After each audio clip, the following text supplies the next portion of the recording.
Ada pertanyaan, pihak mana yang patut disalahkan kalau Capres Nasdem Anies Baswedan tak bisa ikut Pilpres 2024? Yang pantas dituding adalah diri sendiri atau pihak lain. Soal ini patut dikemukakan agar publik pemilik Vox Pop tahu pokok masalahnya jika perkiraan tersebut benar-benar terjadi. Pada sisi lain, melihat perkembangan yang ada, bukannya lebih mendekat jarak antara Anies sebagai capres dengan upaya memenuhi syarat presidensial threshold kelihatan tambah menjauh, menjadikan problem yang dihadapi makin terasa berat. Ibarat kata, yang satu belum kelar diatasi, muncul lagi masalah berbeda. Dua pendapat saya tentang hal tersebut adalah, pertama, memang disengaja karena masuk dalam skenario strategi politik. Artinya, partai seperti Nasdem, Demokrat, dan PKS yang rencananya akan membentuk koalisi perubahan atau KP untuk mengusung Anies sengaja menciptakan kegaduhan agar sering dibicarakan oleh publik. Ya, hitung-hitung kampanye gratis. Kedua, memang senyatanya terjadi demikian. Artinya memang faktual ada konflik yang naga-naganya amat sulit untuk dipecahkan oleh ketiga partai.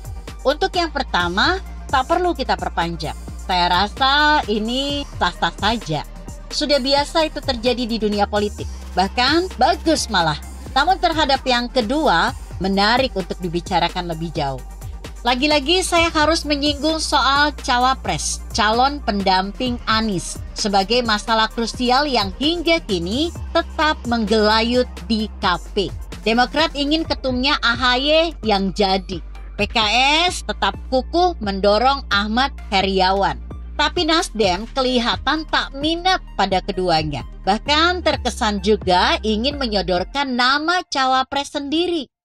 Rocky Gerung, seorang pengamat politik, tokoh oposisi yang senantiasa menyampaikan kritik pedas pada pemerintahan Jokowi dan akrab dengan sebutan Dungu, di kanal YouTube-nya menyatakan, ketentuan tentang sosok yang akan jadi wakil presiden Anies Baswedan tergantung pada mahar politik. Rencananya, mahar itu hendak dibagi di depan. Seperti apa bentuknya? Tak ada penjelasan lebih rinci. Cuma masalahnya sekarang, bagaimana kalau mahar tersebut ternyata tak kunjung mendapat kesepakatan? Bisa ditebak, Anies dan Nasdem akan terkunci. Tak bisa bergerak lebih jauh mengejar koalisi lawan yang bisa jadi pada perkembangan ke depan sudah akan masuk ke pintu KPU untuk mendaftar capres-cawapres. Sudah sampai di situ? Masih belum.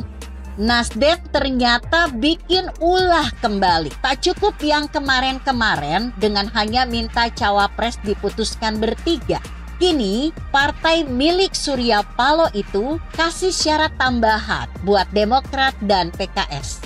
Adalah Ahmad Ali, seorang wakil ketua partai yang menyampaikan syarat tambahan jika ingin KP terus berlanjut.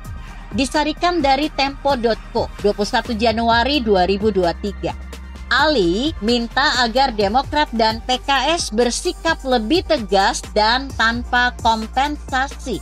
Mau menyatakan dukungannya kepada Anies Baswedan sebagai capres secara sukarela dan terbuka tanpa ada embel-embel cawapres di belakangnya. Rupanya Nasdem melihat kedua partai itu belum pernah sekalipun melakukan hal yang demikian. Kata Ali menjelaskan, pernyataan yang selama ini dilontarkan para elit partai selalu menyertakan nama cawapres di belakang capres Anies. Selalu saja Anies digandeng dengan si A atau dengan si B. Nasdem tak mau itu. Maunya partai calon teman koalisi Demokrat PKS sudi mendeklarasikan Anies sebagai capres seorang diri. Urusan cawapres nanti dibicarakan bertiga.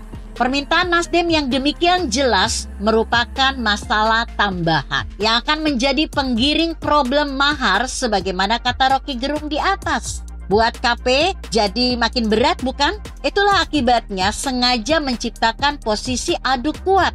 Kalau Nasdem, Demokrat, dan PKS tak juga mau menurunkan tensi, Jadi gagal Anies masuk bursa capres yang di-SK oleh KPU. Lalu siapa yang salah? Seorang kritikus, Faisal Assegaf, memberi dugaan bahwa niat baik Anies Baswedan untuk nyapres yang ternyata mendapat dukungan luas dari masyarakat tersandung ambang batas atau presidensial threshold yang banyaknya 20%. Kata Faisal lebih jauh, tentu fatal bagi Anies dijegal dengan menzolimi realitas tersebut. Benarkah dugaan Bang Faisal? Menurut saya kurang tepat. Yang salah sebenarnya adalah partai-partai politik dan fraksi-fraksi yang ada di DPR RI, bukan regulasinya. Mengapa demikian? Karena partai-partai itulah yang turut serta memutuskan soal syarat capres-cawapres wajib mengantongi suara sebanyak 20%. Termasuk di dalamnya ada Nasdem, Demokrat, dan PKS. Partai bersalah sebab ketika usulan 20% tersebut hendak disahkan oleh DPR RI, tak memberikan instruksi kepada para anggotanya untuk menyampaikan penolakan. Coba dulu ditolak, kan bisa lain ceritanya. Berapapun suara yang diperoleh partai politik saat pemilu legislatif, asal sudah disahkan oleh KPU, tentu tetap bisa mengajukan capres-cawapres sebagaimana keinginan Faisal.